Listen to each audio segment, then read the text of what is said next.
From around 1911 to the dawn of television in the early 1950s, newsreels provided a window on the world. The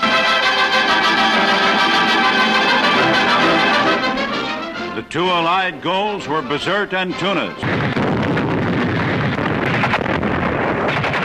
Film archivist Greg Wilsbacher. Americans saw the visual images of their news only in the theaters, and they saw that twice a week. Today, there are millions of professional and amateur photographers around the world shooting video images with small digital cameras. But in the early part of the 20th century, images were captured on film using these bulky devices. This Bell & Howell 35mm camera was considerably portable in its day. It was spring-driven. It has no electronic motor. It weighs maybe about 10 pounds, and when the magazine here is filled with film, it can roll for a little over 2 minutes.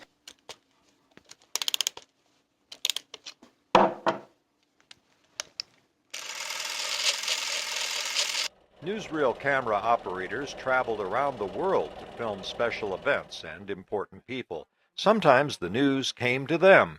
Wilsbacher says this happened to Fox Movietone cameraman Al Brick in Hawaii on December 7, 1941. He happened to be riding into Pearl Harbor with a friend of his who was an officer on the USS Arizona the morning of the attack, and was on site with his camera equipment when the bombs were falling, and was there to document a lot of the carnage. Exploded the forward magazine. Nearly 30 years ago, the company then known as 20th Century Fox donated its Fox Movietone newsreel collection to the University of South Carolina with the understanding that it would be preserved, protected, and archived for public use. Part of the challenge is that much of the early film was a volatile nitrate material that is highly flammable. The original film is kept in special bunkers at a nearby military base, but much of it has already been copied onto safe film stock. Greg Wilsbacher says his archive is working with the Library of Congress to digitize every frame of the old film at very high resolution.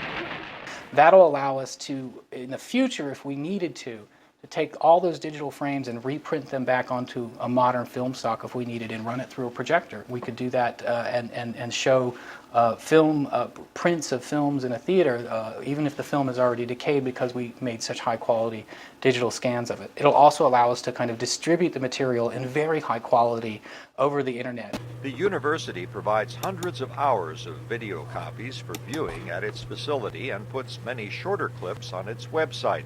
Higher quality copies are available for a fee to professional filmmakers and broadcast organizations.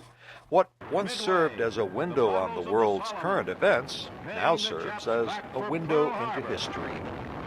Greg Flakus, VOA News, Columbia, South Carolina.